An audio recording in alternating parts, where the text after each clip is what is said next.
Hi there, welcome to the ASMR game store. How can I help you? Are you looking for some games? Okay. Do you have a certain age range in mind?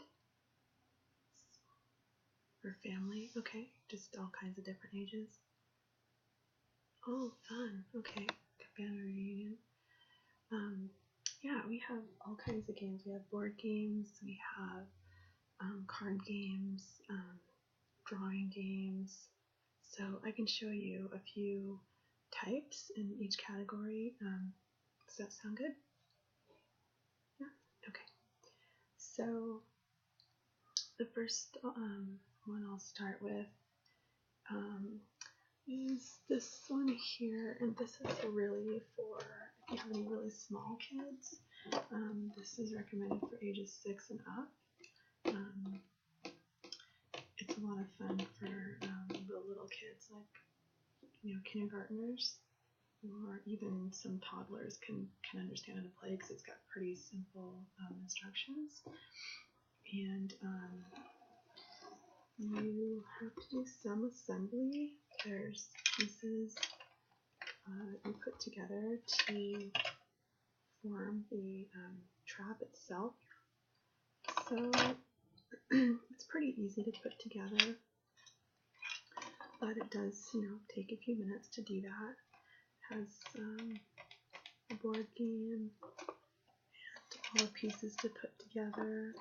It's got little pieces of cheese, so the game tokens. It's kind of fun. And a little marble. That's what kind of goes through the game. You make the trap, and then the marble goes through it and does some fun things. So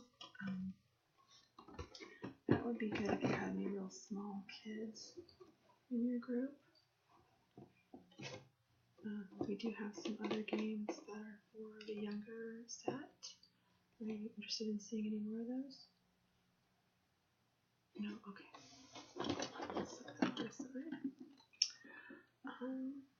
Let's look at some drawing games. So the first one I have here is called Scribble Dash.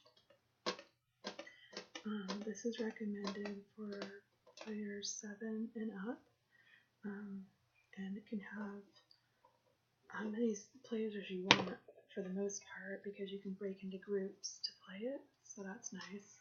It comes in this nice tin holder, and basically you have a timer and you roll the dice, and whatever color it lands on, that's the color on the card, the category that you are going to go with. So for example, if you rolled a red, the red category on this particular card is driving permit. So you would not show this card to your team, you would draw the driving permit, and if they guessed it, then they would get 5 points, because that's the number of points on the dice. So pretty simple to understand. The game doesn't really take that long. It's as long as you want to go, basically, because whoever has the highest score is the winner. So that's a fun one.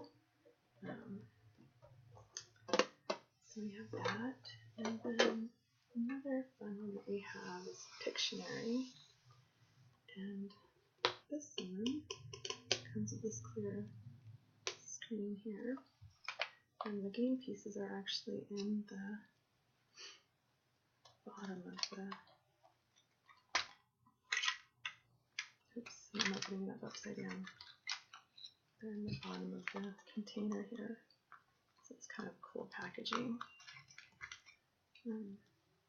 So it comes with these cards. It's a lot like that Scribble Dash one I just showed you. Basically, you have a timer, and you're going to pick, one of the categories, and then you're going to draw it on this. It's a dry erase board, and your team tries to guess it. So this one, again, virtually any age can play it. Pretty easy to do, and sometimes even little kids have fun just drawing on this clear screen. So a couple of the drawing games. any of those interest you? Yeah? Okay. We'll put those aside. I don't know if you're interested in, we have dominoes. So, self-explanatory. I'm sure you remember how to play dominoes when you were a kid. Yeah. Yeah, I mean, you know, it's again really simple, but you know, a couple of the older folks want to play it. It's kind of a nice, easy game to play. Not your thing. Okay. So that's on the side. Another category is card games. So we have Skip-Bo, we have Uno. I don't have an Uno stack with me at the moment, but I remember Uno. Yeah, that's a fun game. Have you ever played Skip-Bo before? Yeah, okay. So I won't go through all the rules. It's a little more complicated, but it's not super hard. I would say if you can play Uno, you easily can play Skip-Bo. It's recommended for ages 7 and up, and can accommodate 2 to 6 players. Obviously more if you added, bought multiple stacks. So I'm interested in any of the card games. We'll skip. Okay, so I'll put that one aside. And then I don't know if you're going to be doing any kind of gambling games, but we do have this tin has a stack of cards and then some poker chips. Okay, so we'll set this one over here in the discard stack.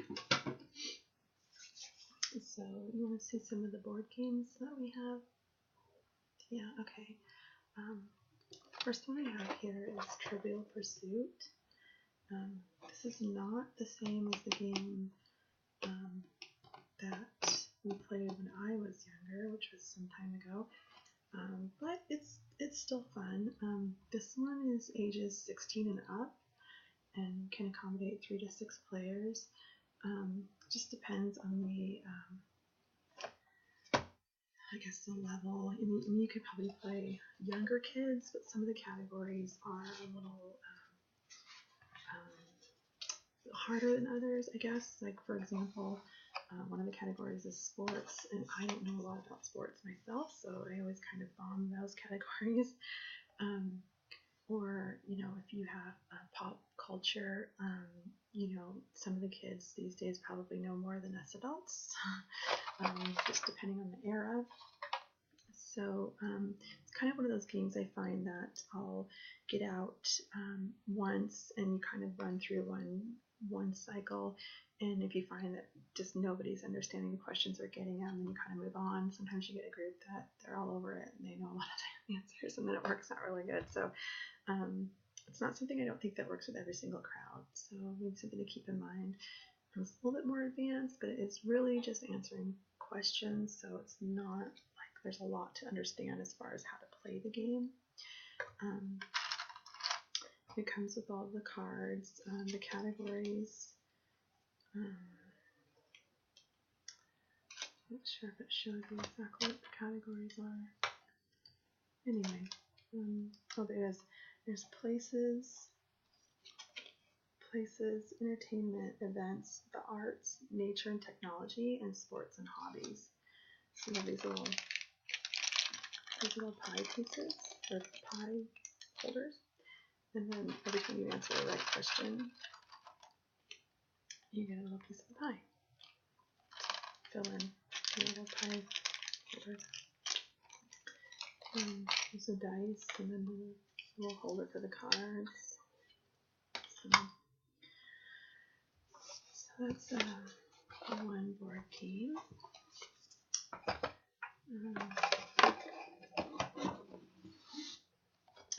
Let's see, another good one that's really easy is Clue. This is one of my personal favorites. It can accommodate 3 to 6 players, and says it's good for 9 and above, but I've had some younger kids be able to play it because it is pretty easy to play. And so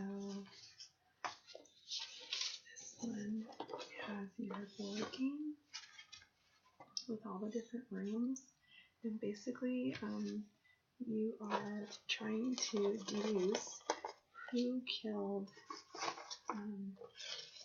the person, the dead body, who killed them, in what room of the mansion and with what tool. So, they even have little tools here, which are kind of fun. They have a little barbell. They have a bat. So, yeah, so all the cards are in here, and the instruction, the dice. I won't go through all the details on how to play, but it's pretty simple to play. Kind of fun. And as far as how long it lasts, maybe an hour, maybe less. So that's a good one. So I also have Payday. This is a classic game. This can accommodate 2 to 4 players, and it says ages 8 and up. I would say this is in the same category as Clue, where you might be able to have younger players play because it's pretty simple and easy to play. It's got your money and the cards. I haven't played this game a whole lot myself. In fact, it's been a while. The dice and the little pieces. So there's that one. And then lastly, you probably will remember this one. I'm guessing everyone pretty much knows Monopoly. We've played Monopoly before. Yeah, it's been a while. I play this pretty regularly. So this is a fun game, and if you're looking for a game that's going to last a while, depending on how many players you have, it could last a long while. This is ages 8 and up, and it can accommodate 2 to 8 players. But again, I think younger kids could potentially play this. So, oh, okay. Would you like a refresher? Great, okay. So we'll just run through a cycle of it so you can get an idea of how to play and see if it comes back to you, okay? So you'll notice you have money here. So the first thing that you do is you make sure that everyone has their money. So each person gets 2 500s.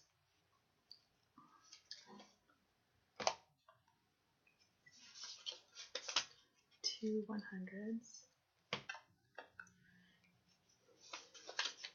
2 50s.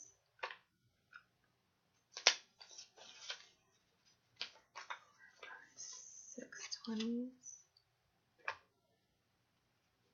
5 10s.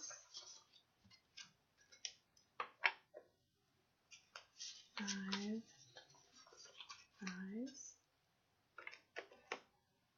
And 5 1s. The next thing you want to do is pick a game piece. So these are the ones that you have to choose from. So you have I almost called it a wheelbarrow, but that's not what it is. It's a cannon. There's an iron. There's a little purse.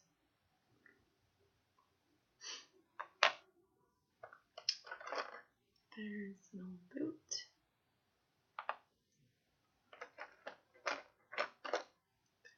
Hat, top hat. There is a lantern. An old car. A battleship. And a rocking horse. Oh, there's one more. I almost forgot. The thimble. So which piece would you like to be? The purse? Okay, so we'll just put that on the go right here.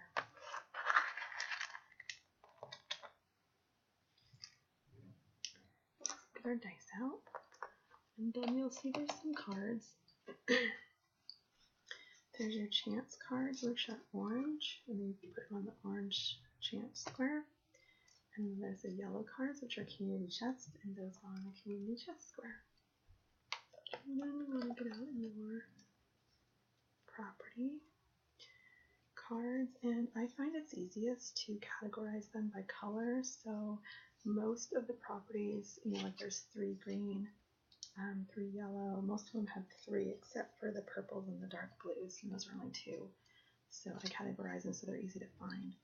So you'll want one person to be the banker and handle the properties. So the first thing that you do is everyone rolls a dice, and whoever has the highest number is the first person to go. So we'll just pretend that we already did that, and you'll go first. So you'll roll 2 dice. Yep, go ahead.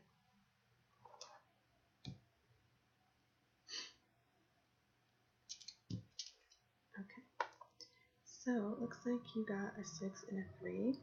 If you had gotten doubles, you would be able to go twice in a row. Yeah, that's pretty cool. So I'll go ahead and move you 9. 1, 2, 3, 5, 6, 7, 8, 9. So you landed on Connecticut Avenue. Would you like to buy that property? Yeah? Oh, right. So the concept of the game, or the point of it, I guess, the winner, is the person that is the last man standing with money and properties. So the more properties that you buy, the more rent that you collect.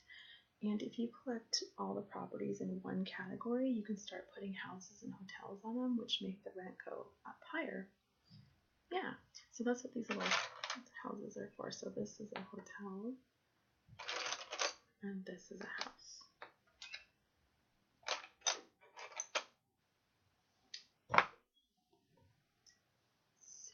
Okay, you want to go ahead and buy it. So it's 120.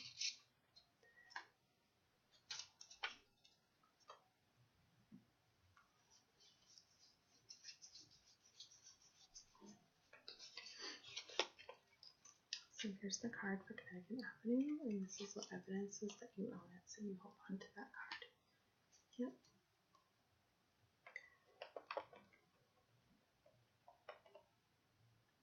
So if you can kind of get the concept of what we're doing here. Some other things. So if you land on a community chest, then you would just pick a community chest card, and they have all kinds of different stuff. Like the one that I just picked says pay hospital $100. I don't think this says it in the actual instructions, but when my family plays it, we put any money collected from these cards in the middle, and whoever lands on free parking over there in the corner gets everything in the middle. That can make the game last a lot longer though, so you might keep that in mind if you decide to play that way. So the other thing is a chance. That's the same thing. It's just a different card that you would choose. It gives you different instructions. If you land on the go to jail, then you have to go straight to jail, and you have to stay in jail for 3 turns unless you roll a double, and then you can get out.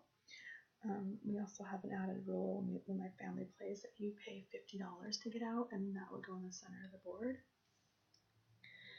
Anytime that anyone passes go, they receive $200. Also, if you land on this income tax one or the luxury tax, that money we usually put in the middle. If you want to play that way, then the money just goes back to the bank. Another thing that we do is just to make sure people are paying attention, because we play with teenagers a lot who like to just stare at their smartphones, is that if someone lands on your property and you don't notice it, and the next person goes, then you don't get to collect the rent on the property.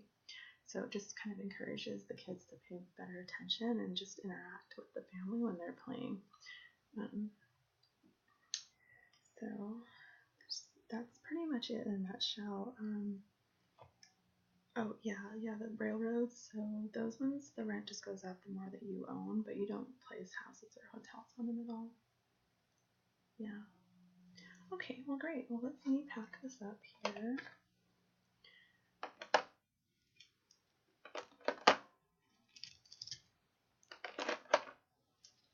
Yeah, all the instructions, and then each of these games has the instruction packet, and you can also Google, if you were ever lose the instructions, you can find them online for virtually any game.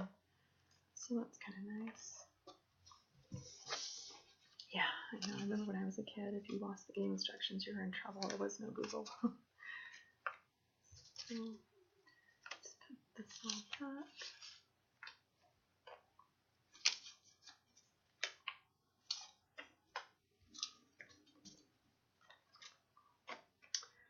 Yeah, actually we do. We have a gaming club here. They meet every Friday night. It's kind of fun. There's a couple different rooms that you can join in games. There is the 12 and under room, and then there's 13 and older. So it's kind of a fun family thing to do on Friday nights, and there's no fee. You can just come and enjoy yourself. Some people will bring snacks. So yeah, just pick up a flyer by the door on your way out. So yeah, would you like to buy any of these games today? Yeah, okay, which ones are you interested in? Monopoly, okay, I got that one. The drawing games, okay, so I got Pictionary, and we have Scribble Dash. Did you want both of those? Yeah, okay, those are a lot of fun. And then we're interested in the other Payday or Clue. Okay, we'll just get these for now. Great, alright. Well, you can just take these items over to checkout. If you have any other questions or need help, please come back and see us. Okay.